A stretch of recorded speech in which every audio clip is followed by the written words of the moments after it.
Welcome back to our study of the Gospel of Matthew. We are in Lesson 11. We are starting in chapter 17, verse 14. Now, before we get started reading, I want you to remember where we left Jesus. He was on the Mount of Transfiguration. It was an amazing mountaintop experience for them all, for Jesus, for Peter, for James, and for John. Now, the four of them are on their way back to the other 9 disciples. So, let's read about what happened when they met up with them. Verse 14, when they came to the crowd, a man approached Jesus and knelt before him. "Lord, have mercy on my son," he said. "He has seizures and is suffering greatly. He often falls into the fire or into the water. I brought him to your disciples, but they could not heal him." "You unbelieving and perverse generation," Jesus replied, "how long shall I stay with you? How long shall I put up with you? Bring the boy here to me." Jesus rebuked the demon, and it came out of the boy, and he was healed at that moment. Then the disciples came to Jesus in private and asked, "Why couldn't we drive it out?" He replied, "Because you have so little faith. Truly, I tell you, if you have faith as small as a mustard seed, you can say to this mountain, 'Move from here to there,' and it will move. Nothing will be impossible for you." Now, verse 21 is not found in all manuscripts, but I'm going to go ahead and read it. "But this kind does not go out except by prayer and fasting." All right, so he comes down off of this mountaintop experience. And then he has to deal with an unbelieving and perverse generation. Isn't that the way it happens with us sometimes?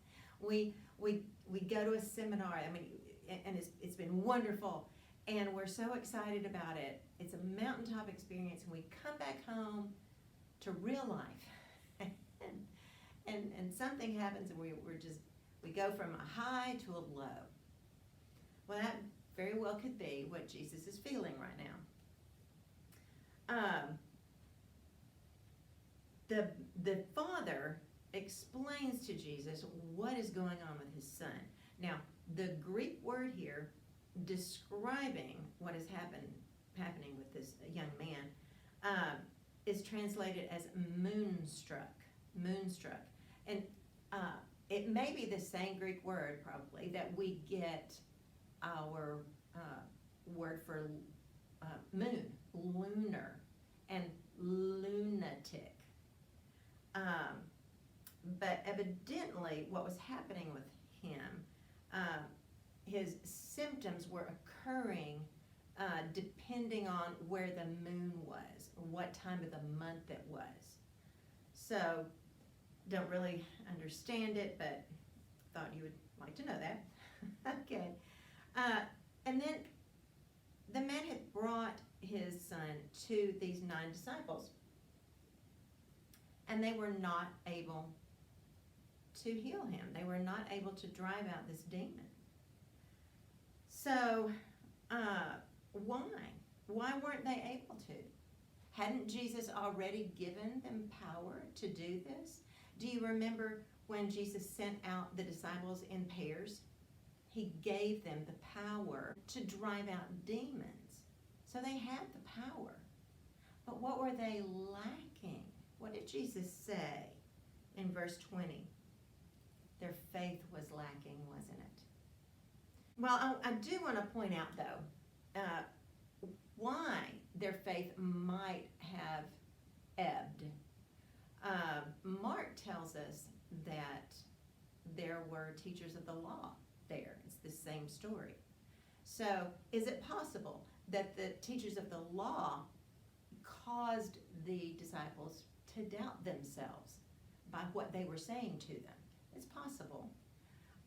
Also, when Jesus says, "You unbelieving and perverse generation," have we ever heard Jesus talk to the disciples like that? We never have. And but we have heard him say things like that to the teachers of the law, haven't we? So it very well could be that Jesus was talking to the teachers of the law, but also maybe to his disciples. Like, are you falling in with the teachers of the law now? So, but they could have neglected their prayer, couldn't they? You need to stay in contact with the Father in order to keep your faith strong. So he rebuked them for their lack of faith. Now, and it could have, you remember Samson? Whenever Delilah cut off his hair, and she said, the Philistines are upon you. And he jumped up to go into battle. But what happened? He had lost his power. So because of the doubt of the disciples, they went into battle without realizing they had lost their power. Now Jesus talks about if you just have faith as small as a mustard seed. I mean, he was saying that they had so little faith, but he said, look, even if you have faith that's teeny tiny, as small as a mustard seed, you can move mountains. You've got to understand, nothing will be impossible for you. Why? Because nothing is impossible for God. So really, their faith, the size of their faith, was not what was important, was it? It was the direction of that faith, right? I mean, if you look out a window and you're looking for the moon, and you've got a big picture window, and you're not looking in the direction of the moon, are you going to be able to see it? No. But you can go to the other part of the house and see it, can't you? Even if it's a little window, as long as you're looking in the right direction. So your faith has got to be pointed in the right direction. Even if it's small faith, if it's pointed in the right direction, you can do impossible things because God can. All right. So never allow the world to take your focus off of God, because what happens when you doubt? It weakens your faith. All right, let's move on. Oh, sorry about that. All right, let's go on to our map. When they came together, verse 22, in Galilee. Now remember, Galilee is,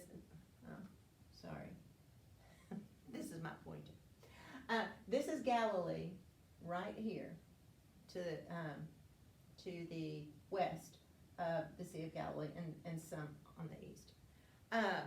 So that's where they are. And Jesus said to them, the Son of Man is going to be delivered into the hands of men. They will kill him, and on the third day he will be raised to life. Now he's spoken of this before, hasn't he? And what happened then? The disciples were upset. You remember what Peter said. And here, the disciples were filled with grief. They just did not understand. But Jesus had to continue teaching them about this, just drumming it into them. Why? Because one day they were going to look back and remember what Jesus said. It happened just like he said. And they won't understand why it happened, probably, until they receive the Spirit of God. Then they will understand. Because the Spirit will make it clear. But Jesus has to prepare them now. Verse 24. After Jesus and his disciples arrived in Capernaum. Okay, this is not Capernaum. This is the Galilean hills. I just wanted to give you an idea of what Galilee looks like. But here is an artist's rendition of how he thinks it probably looked in Capernaum at the time of Jesus. I really like this. It really gives a good indication. All right. Then, okay, continuing on, the collectors of the 2 drachma temple tax came to Peter and asked, "Doesn't your teacher pay the temple tax?" "Yes, he does," he replied. When Peter came into the house, Jesus was the first to speak. Now, how did Jesus know what this tax collector had asked?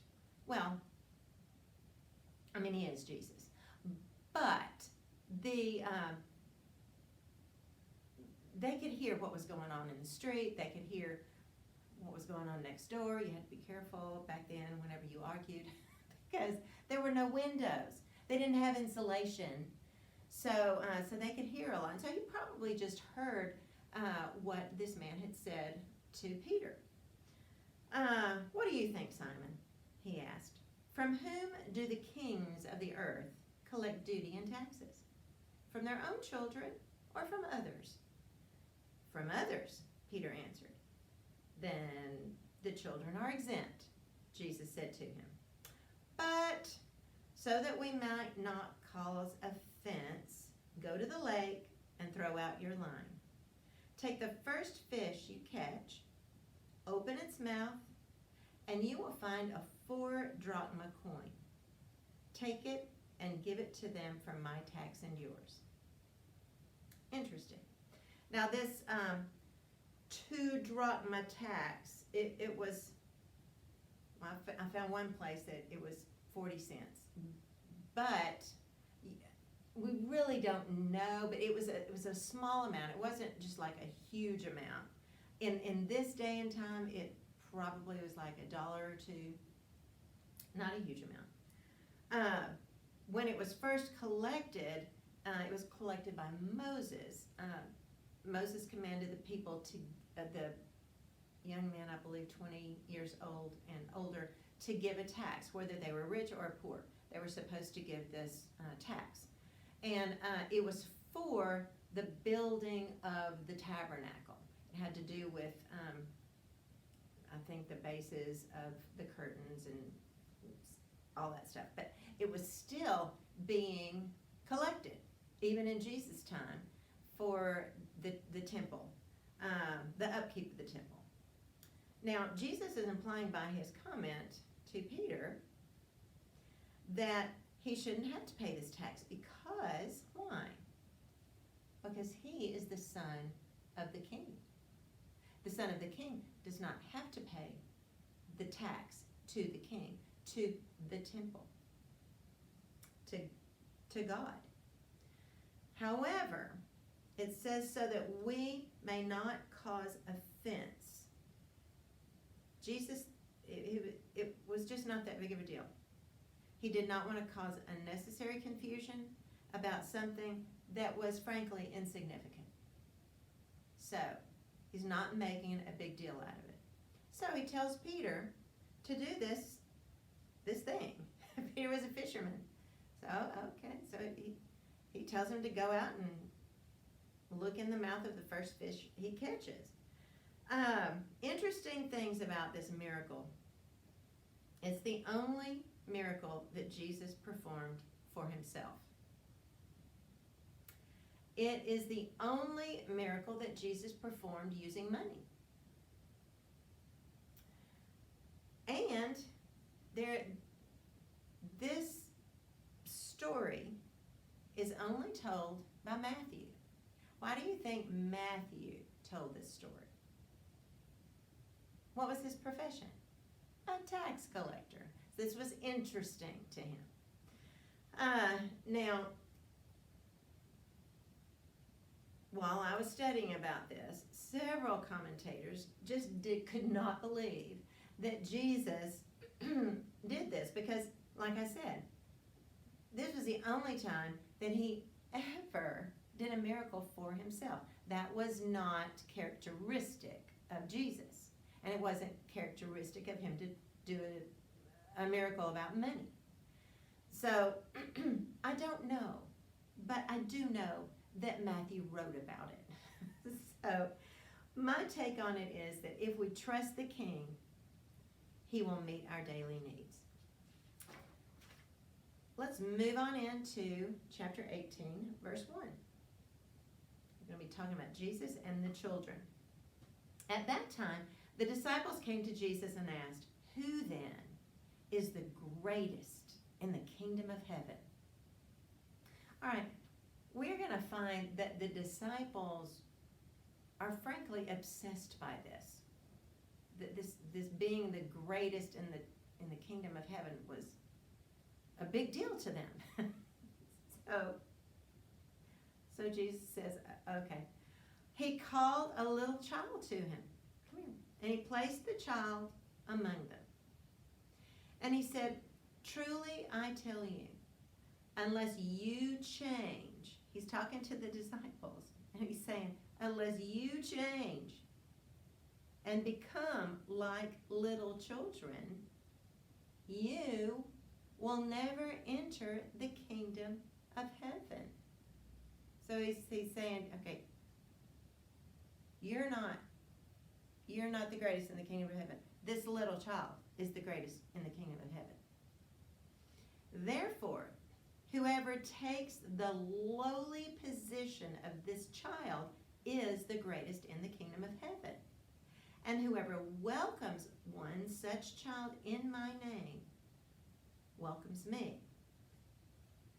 You know, it's possible that the reason that they had trouble, the disciples had trouble really grasping the teaching of Jesus about the kingdom of heaven was a pride issue. It's very possible.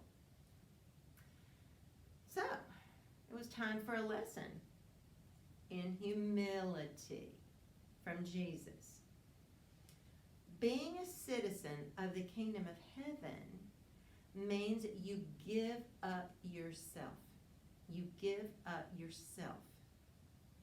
So, he could be talking about a little child, which he was in this case, or even someone new in the faith, a little child in the faith. That person, could that person be the greatest in the kingdom of heaven? Why? That person is humble like a little child, dependent like a little child, and trusting like a little child. They trust you to teach them about Jesus. So, I like to think that those who teach children and teach new Christians, I believe that they help Christ probably more than any other teacher. And why is that? Someone who teaches little children and someone who teaches new Christians, why would they be so important in the kingdom of heaven? Well, they are, because they're instilling a love for Jesus, aren't they? These teachers, they're the first ones that talk to them about Jesus. Like little children, your mommy talks to them, their mommy talks to them about Jesus, their daddy, and their teacher at church. I teach the cradle roll. It's shocking how much they learn about Jesus. And they're not even 2 yet. They know how to say Jesus. They know what the Bible is.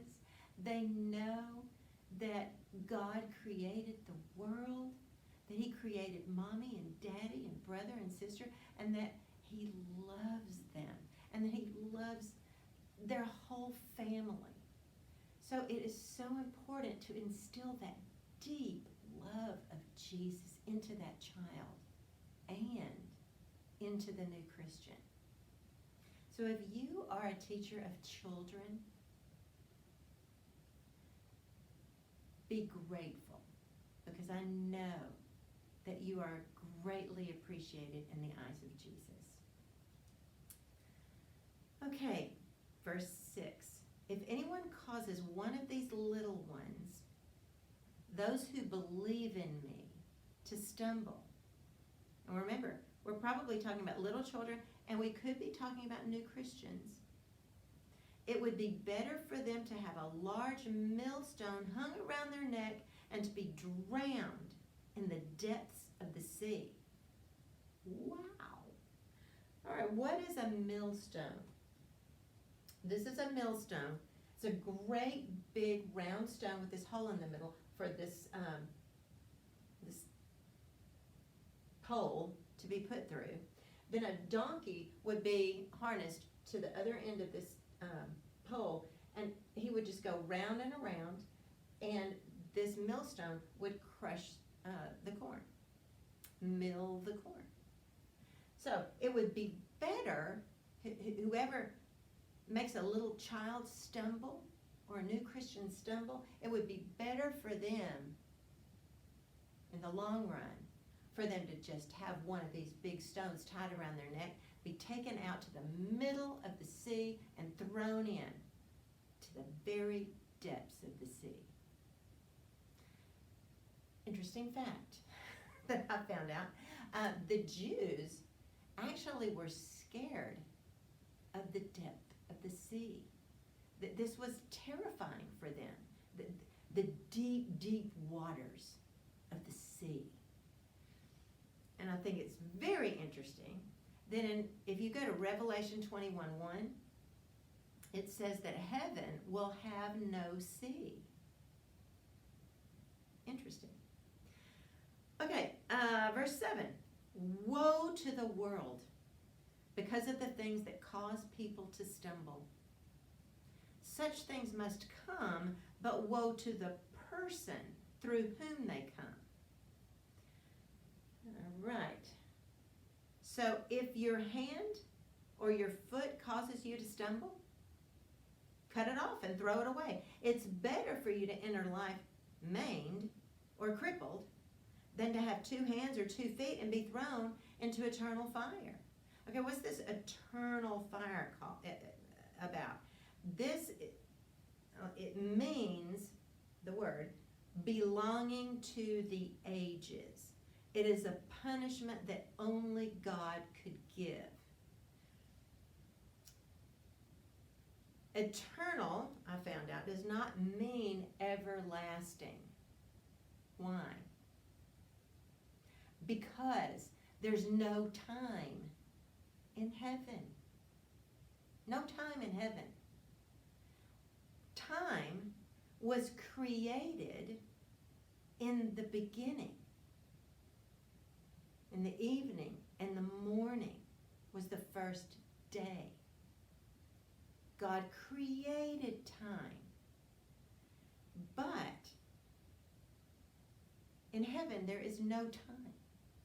So it's just belonging to the ages. It's just eternal. It just is. We'll find out later that it means complete. If you're talking about eternal life, you're talking about a complete life. Complete. Continuing with verse 9, if your eye causes you to stumble, gouge it out and throw it away.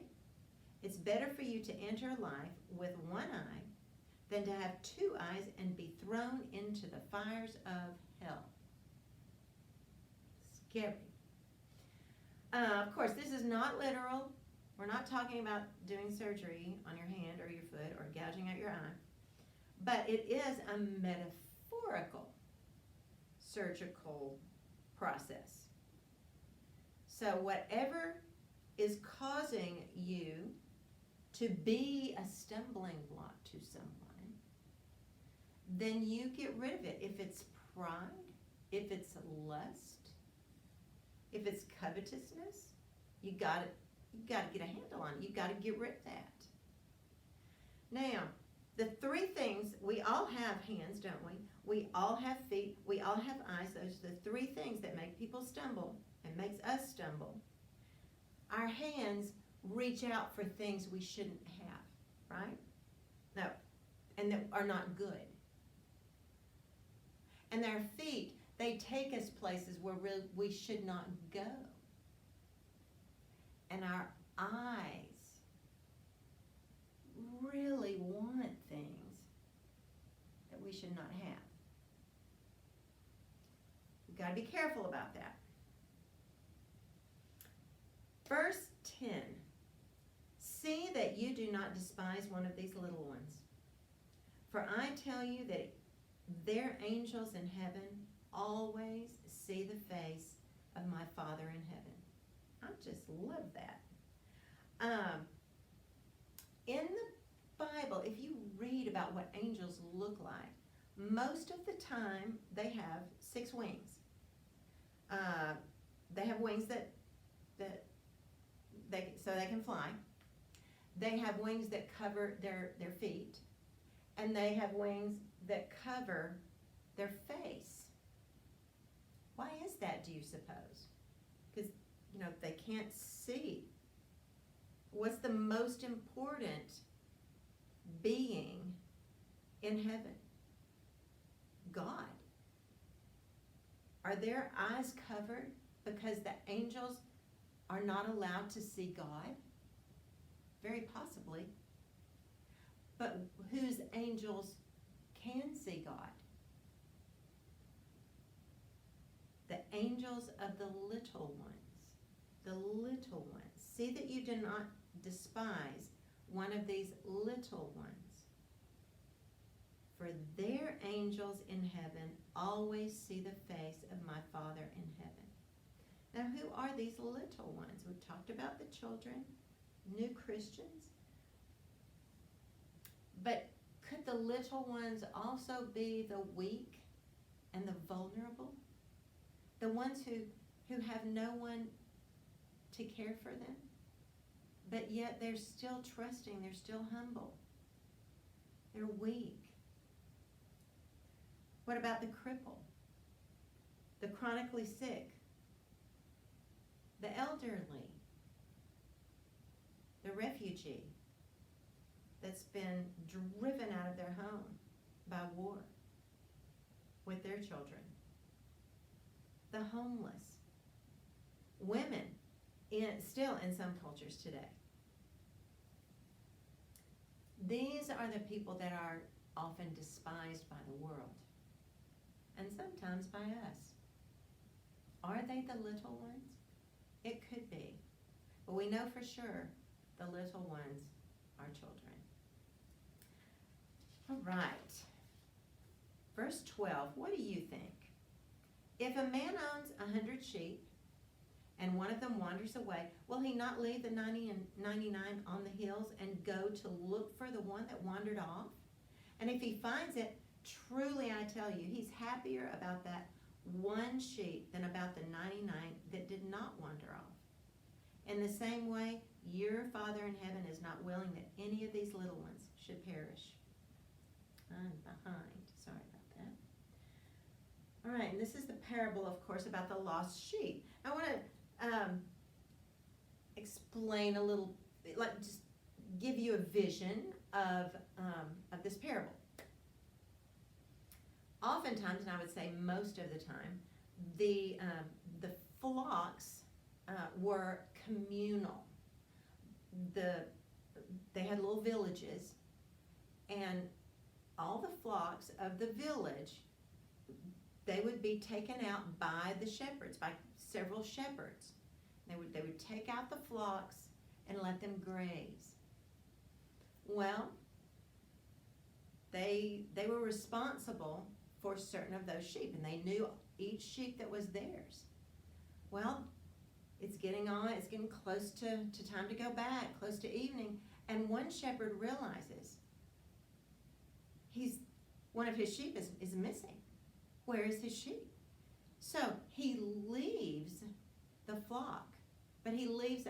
I've always been a little worried about the 99. Evidently, he leaves the 99 with the other shepherds to take back with them to the village, while he goes in search of the one sheep. So he looks and looks and looks. Meanwhile, the other shepherds are taking the rest of the flock back to the fold in the village. So they get back and they say, well, Where's the shepherd? Where's the other shepherd? Well, we lost a sheep. So, and they're just, oh no, they lost a sheep. And it was a big deal. If you lost a sheep, these were small villages without a lot of sheep. And so, so they were worried about this one sheep, and they were, of course, worried about the shepherd. And they kept looking. It was nighttime now. They kept looking way in the distance, hoping to see the shepherd come back with the sheep. If the shepherd comes back without the sheep, the village is sad. But if, oh look, there's the shepherd. He's got the sheep. It was around his neck, and he was carrying the sheep home. And the whole village rejoices. They're so excited. The shepherd is back. The sheep is back. And that's what Jesus is to us. He's our good shepherd. And he cares for us all. And we oftentimes think that this parable is about the sheep that wandered off. It's not. It's not about the sheep. It's about the shepherd. Because the shepherd loves the sheep. The shepherd loves each one of those sheep. He loves the one just as much as he loves the rest of the 99. Just like a father, an earthly father, loves all of his children.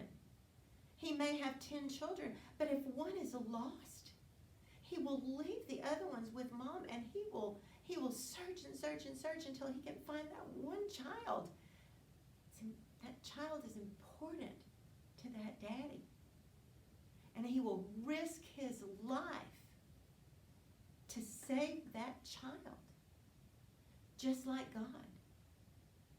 God risks his life to save the one.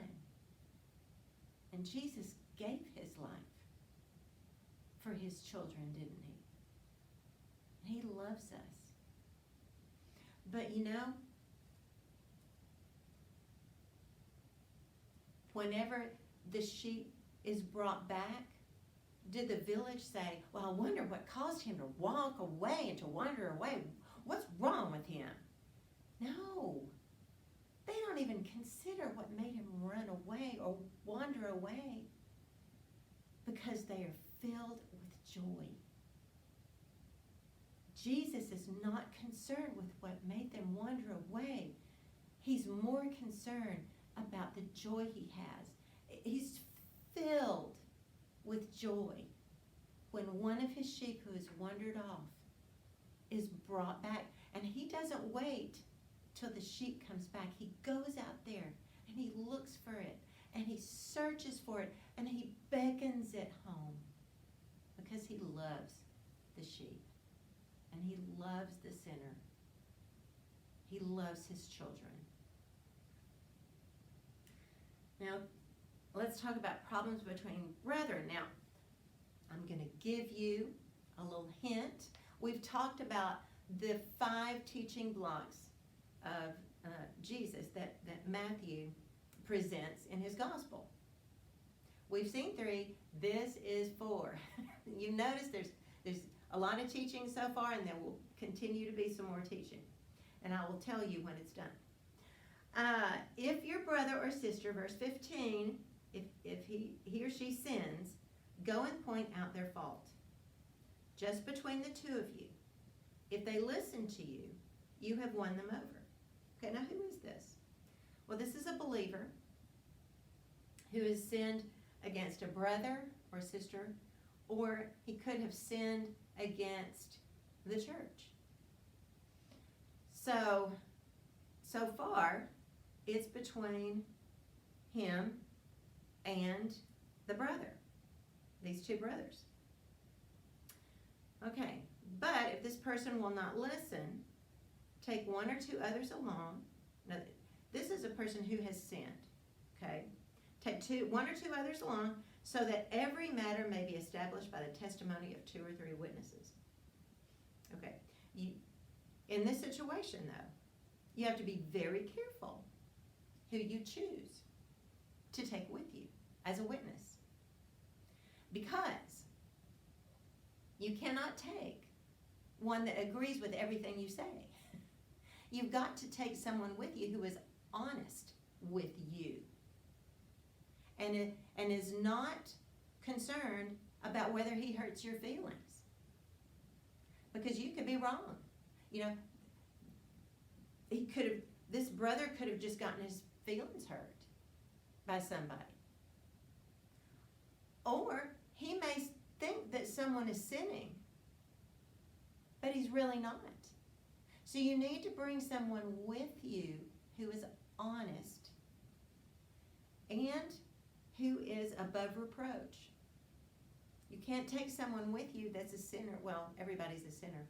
But you've got to bring someone with you who is dependable and honest and is respectable, that this person that you're going to see will respect.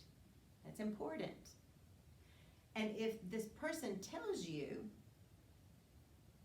no, this is not something we need to talk to him about.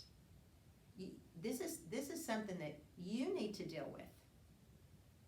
Then you need to look into yourself and see if there's something going on inside of you instead of that person. Okay, are we clear about that? It's a little confusing. All right. Verse 17. If they still refuse to listen, tell it to the church. Now this is someone now who has sinned, and he could be causing others to stumble. If they refuse to listen even to the church, treat them as you would a pagan or a tax collector. Now Paul talks about this same thing in 1 Corinthians 5. It's something that Jesus is teaching his disciples about because he knows that there's going to be a church, doesn't he? He knows. And what does he say in verse 18? Truly I tell you, whatever you bind on earth will be bound in heaven, and whatever you loose on earth will be loosed in heaven. He's talking to the disciples, letting them know that they have a responsibility to make sure that a sinner is brought back, or at least try to bring him back into the fold. Remember the sheep. Okay. If there is real evil involved, real evil, not just petty stuff, and if the church refuses to face it, this sin, this evil, could infect the entire church, or at least a part of the church. Infect souls, infect the little ones. And we cannot have that. It must be dealt with.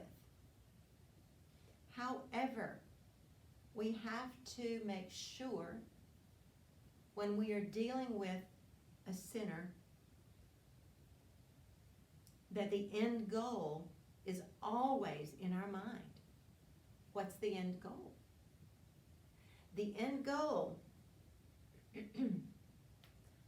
is bringing that soul back to Jesus. Bringing that soul back to Jesus. So how do you do that? It's not just, well, do this, and if that doesn't work, do this, and if that doesn't work, do this. You've got to go in there with the heart of Jesus and talk to this person. You have to humble yourself. You have to go and talk to him with love in your heart for that person. It's absolutely vital that you don't go in there with guns blazing. You go in there with a humble and loving heart and talk to this person, because they have to be able to know that they will be forgiven of this. they come back. That's the number one goal, to bring him back. It's not to prove a point. Your going to him is not to prove a point. It's not to get revenge on this person and see him crushed. It's to bring him back to Jesus. So, because what's going to happen? What's going to happen if he becomes a stumbling block to someone? What did Jesus say? It would be better for that person if a millstone, a large millstone, was tied around his neck and dropped into the depths of the sea. His fate would be worse than that. We have to have so much love that we don't want that to happen. And we've got to be forgiving and completely forgive him. Completely. And we rejoice when he comes back and not look at what made him wander. Okay. Again, verse 19, truly, I tell you, that if two of you on earth agree about anything they ask for, it will be done for you by my Father in heaven. For where two or three gather in my name, there am I with them.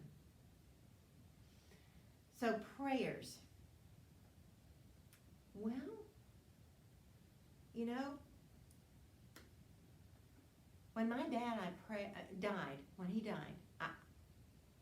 he had cancer, and I prayed and prayed that he would live. And so many people at our church were praying that he would live.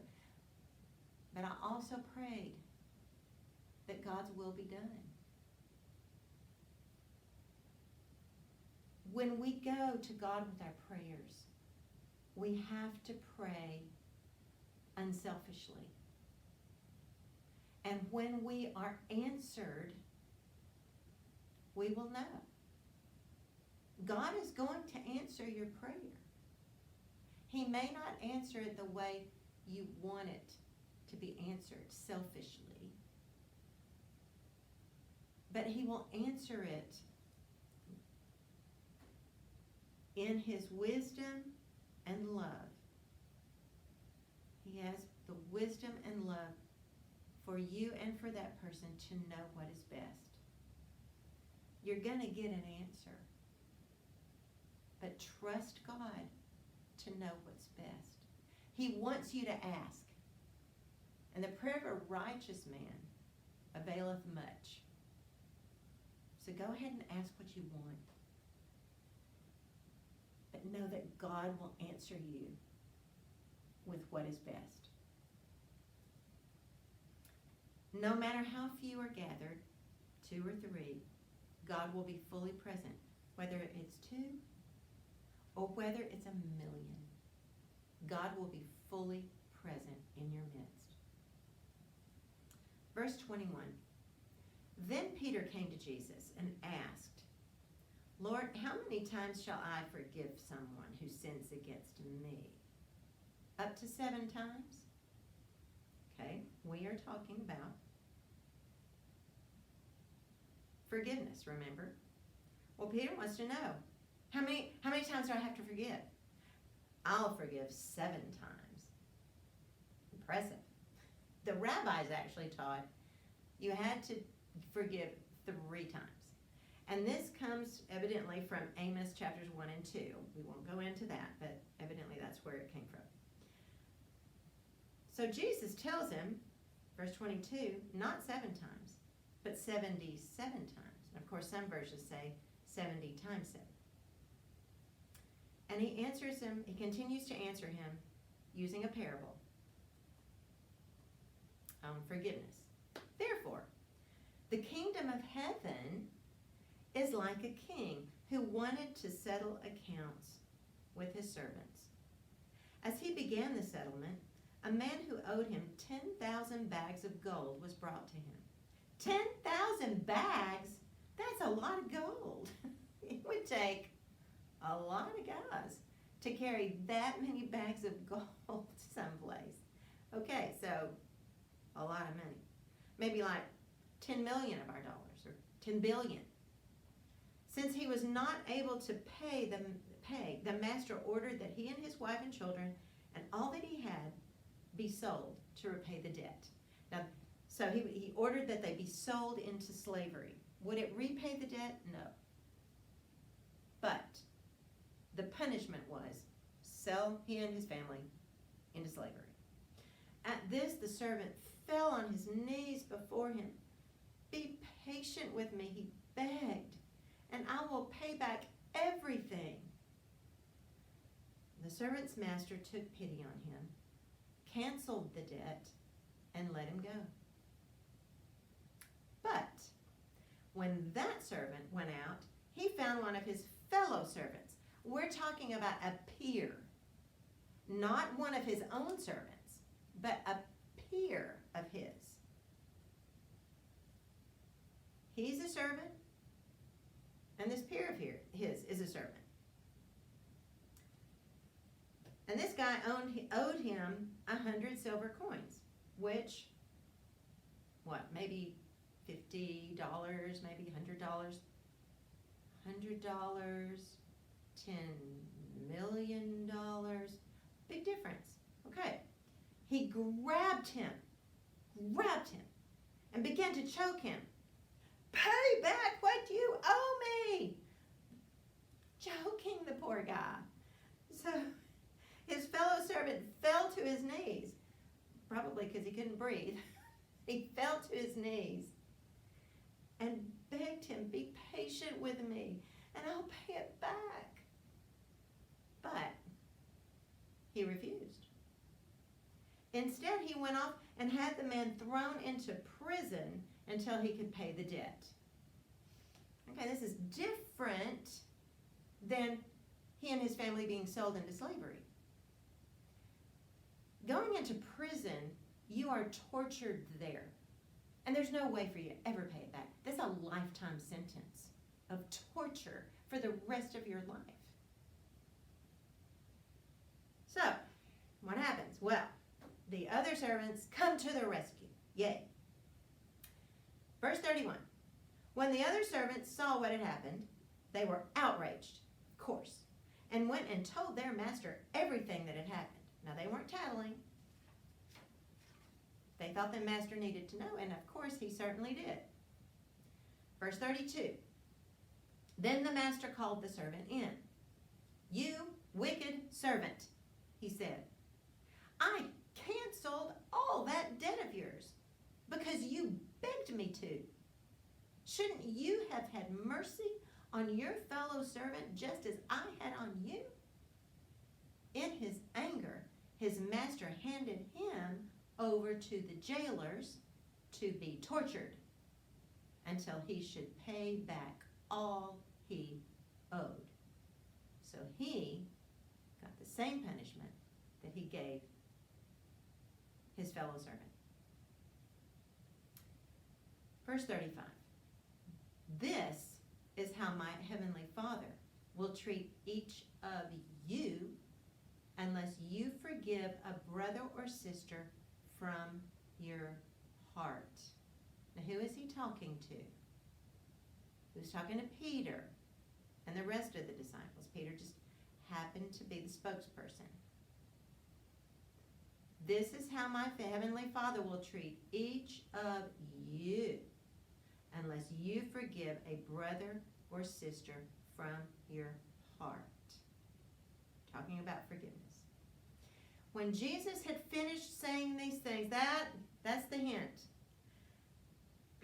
Every time a teaching block, Matthew finishes a teaching block, he will say something like this. When Jesus had finished saying these things. So this is the end of teaching block number 4. He left Galilee and went into the region of Judea to the other side of the Jordan. Now this is the lower part of the Jordan River. Kind of looks like a creek. So now, here's my map. He's up here in Galilee, and it said he goes into the region of Judea to the other side of the Jordan. So we're coming down. This is Samaria. He goes to Judea, and he goes to the other side of the Jordan, over here, the east side of the Jordan. Now this area where he's going is the area where John the Baptist was baptizing. Here is a picture of Bethany across the Jordan. Now, when he comes into Jewish territory, like Judea, what happens? We have lots and lots of crowds. And so, verse 2 of chapter 19, large crowds followed him, and he healed them there. He always heals the crowds. And who else is usually present? Some Pharisees, verse 3, some Pharisees came to him to test him. Still testing.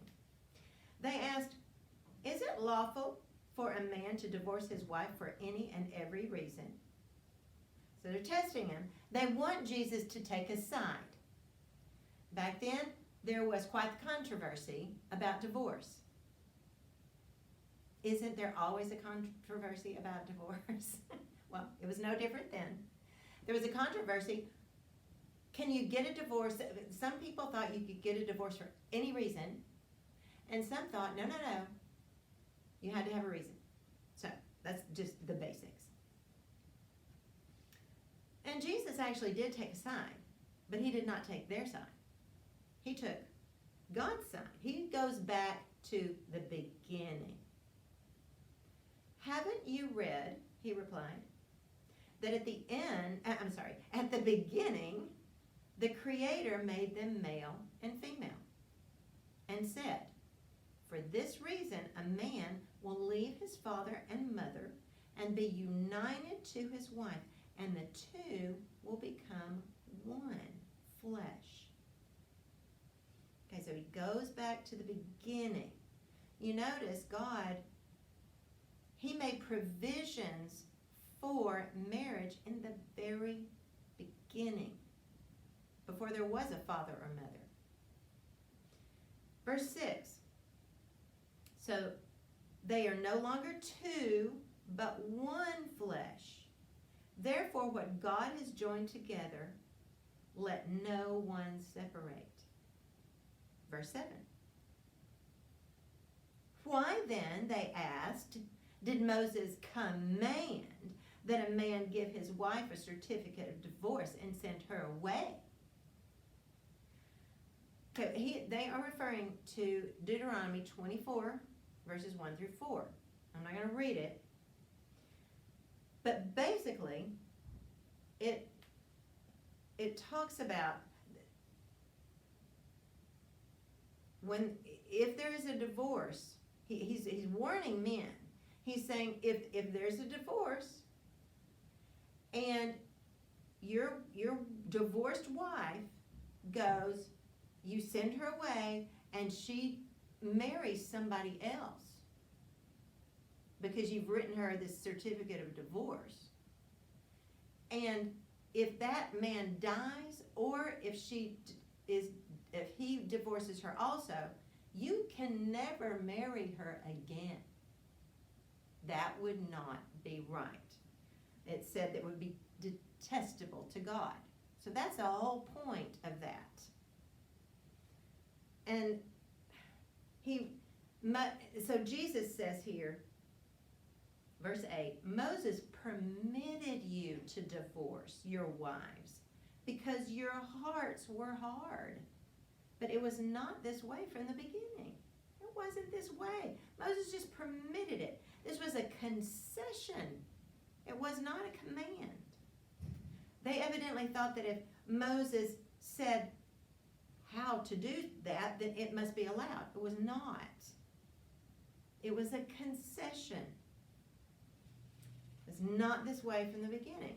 Verse 9, I tell you that anyone who divorces his wife except for sexual immorality and marries another woman commits adultery. Now, we're not going to get into, well, what if this, and what if this, and what if that, and what if that. We're talking about what Jesus said. We are talking about God's plan from the beginning. which is what? One man, one woman, one man, one woman, one flesh, one life together. So, and here he's focusing on the men. No. You will be guilty of adultery. So, what? What are you talking about? I mean, the disciples even were like, you would be guilty of adultery? What? The disciples said to him, well, if this is the situation between a husband and a wife, it's better not to marry. Do you get the feeling that the disciples' hearts were still hard? Why did Jesus say that Moses permitted divorce? Because your hearts were hard. They're still hard, even the disciples.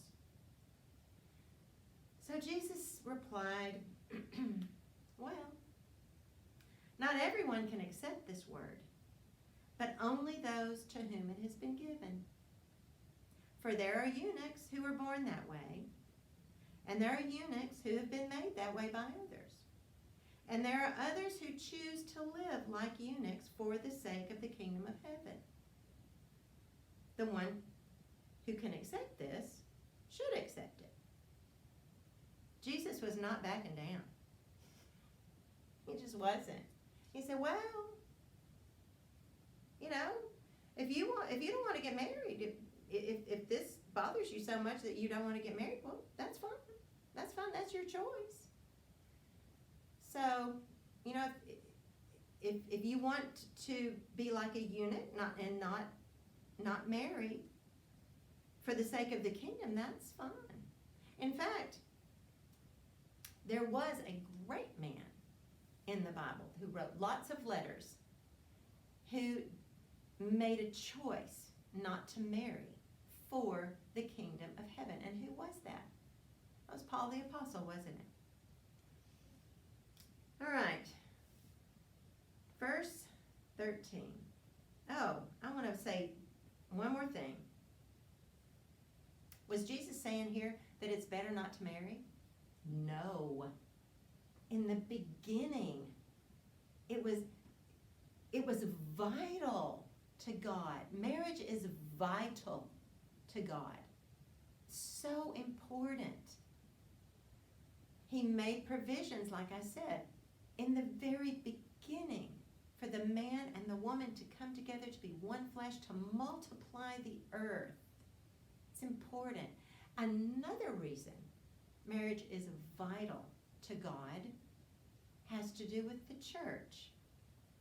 What is that? What is the church in relation to Jesus? Jesus is the groom, and the church is the bride of Christ. When they are brought together, they are one, and no one can separate them. That's what marriage is meant to be. It was meant to be that way from the beginning. All right. Verse 13.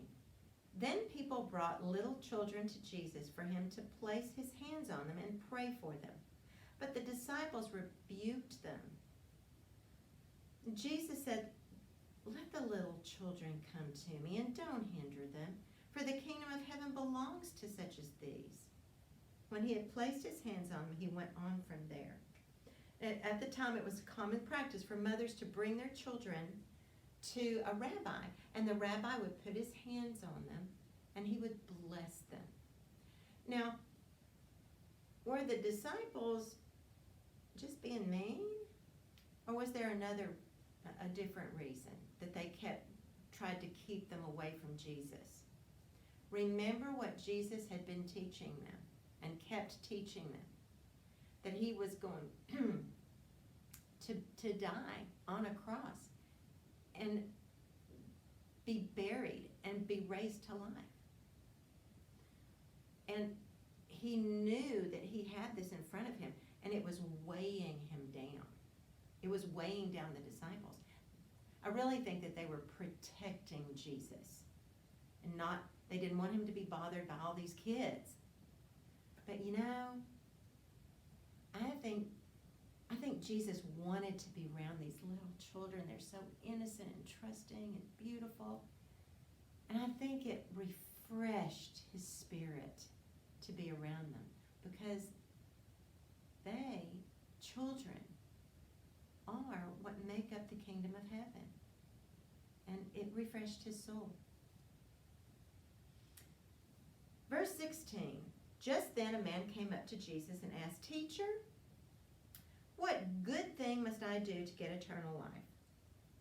Let me go a little further here. We've talked about the kingdom of heaven belongs to the little children, and now we're talking about the rich young ruler. "Why do you ask me about what is good?" Jesus replied. "There's only one who is good." Who is that one? Well, it's God, of course. So this young man was equating Jesus as God. I mean, he could see that Jesus was special and probably was the Messiah. So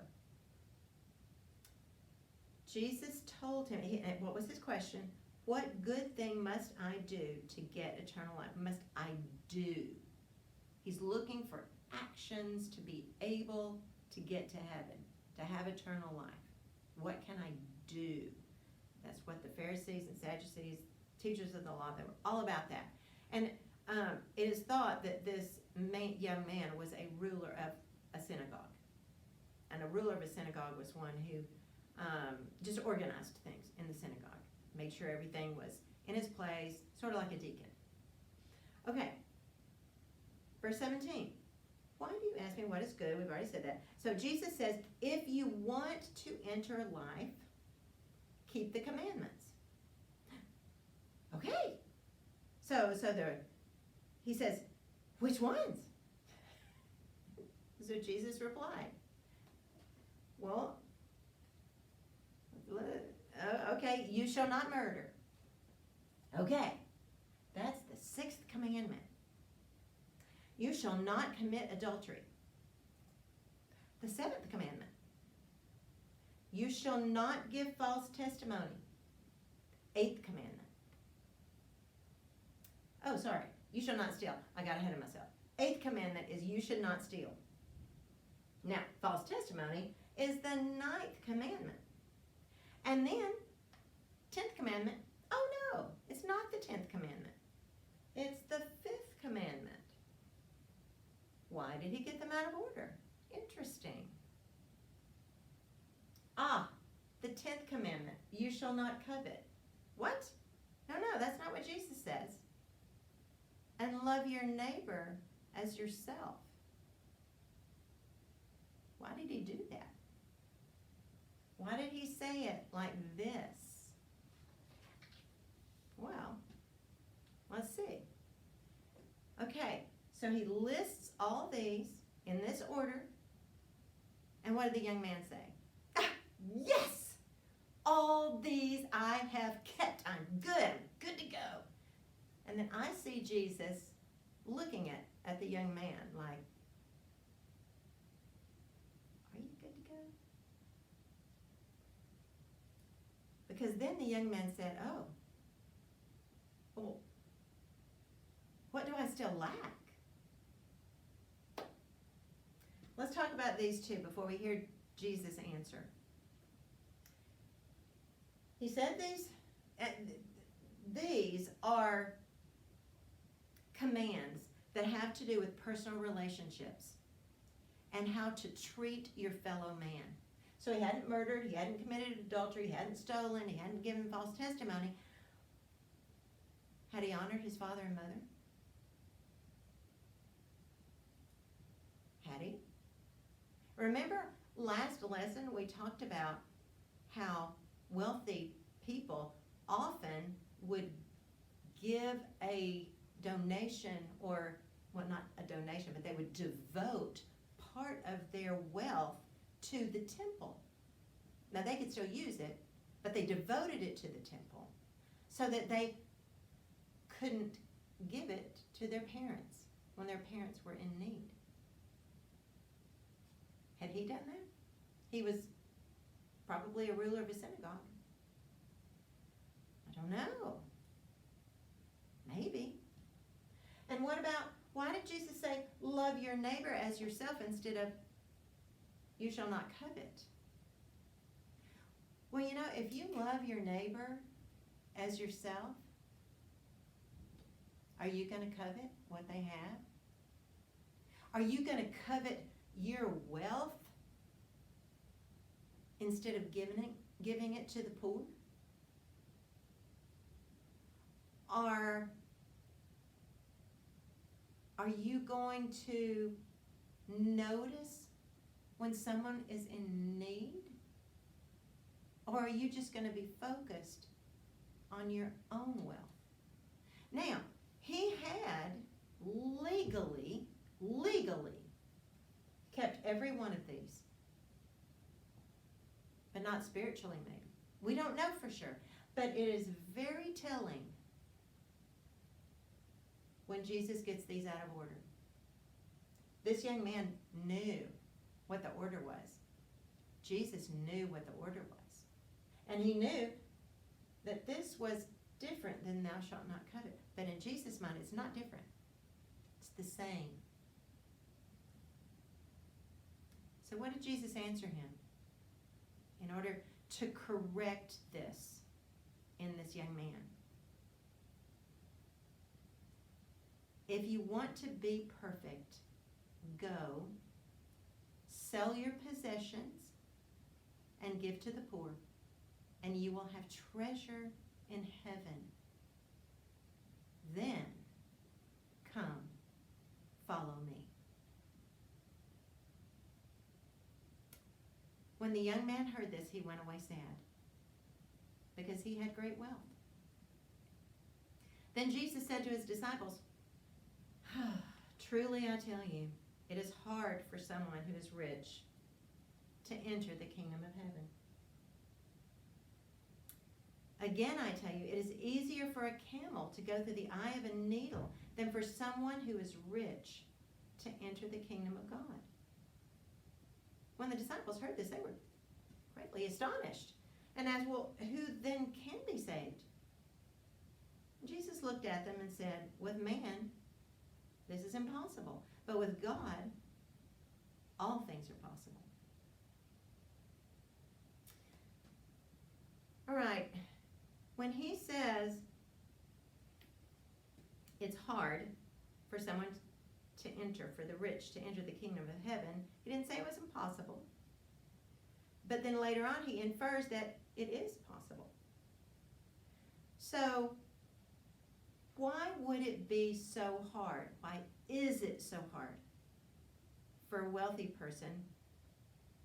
You know, we probably should include ourselves in this because we live in a wealthy country. Why is it hard? Why is it harder for a rich man to enter the kingdom of heaven? Well, when you have material wealth, you are shackled to the earth. Your spiritual thoughts are pulled to earthly things because you have so much to take care of. You know what I'm talking about. You have earthly things that have to be taken care of. And sometimes your spiritual focus is turned in that direction because the earth is pulling you. The wealth of the earth is pulling you. Also, the rich, we just never have enough. We always want more. It's a thing. It is. Oh, I can't even count how many shoes I have, but I want more. And you tend to have a false sense of independence. Oh, okay, I'm good for retirement. good. I've done all the calculations. I'm going to be good until I die because I've got all I need. So that's a few of the reasons why it's hard. And then he talks about this eye of the needle. Some people have thought that he was talking about a gate in Jerusalem called the Needle's Eye. I don't know if this is it, but this is a camel, and this is a little bitty door that somebody thinks is the Needle's Eye, and to get this camel through there. And it would be really hard to do that, if not impossible. But I found something interesting that I want to share with you. I know it's getting late. But the word for camel in Greek is kamelos. Kamelos.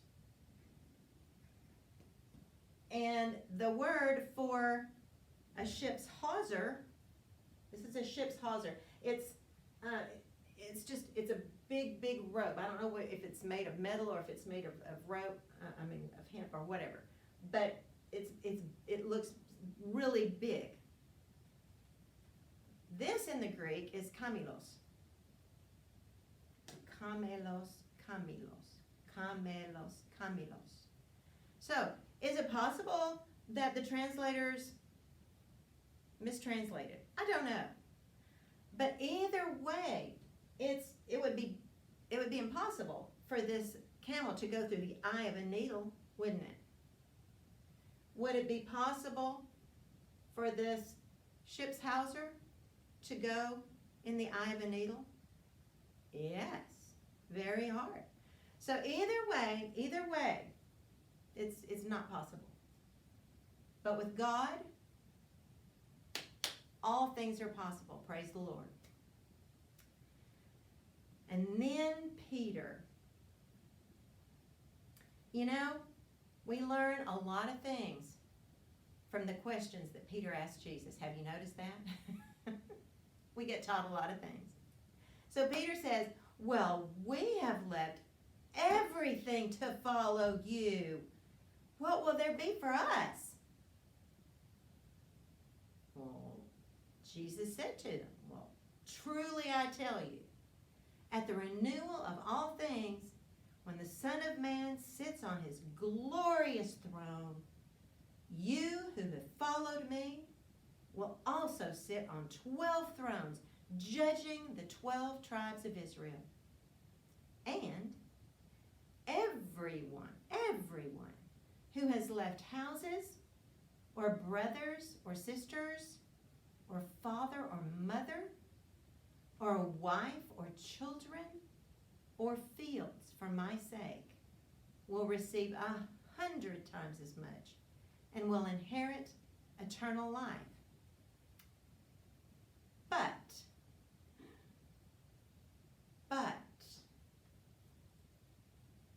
many who are first will be last, and many who are last will be first. So, I'm leaving you with that, but I encourage you to watch Lesson 12, because we're going to deal with this question of Peter's. Jesus is going to tell a parable that directly affects Peter with this question. So, I want you to be sure and come back. I hope you've enjoyed our lesson today. I've certainly enjoyed presenting it to you. Hope you have a great week, and I'll see you back next time. Bye-bye now.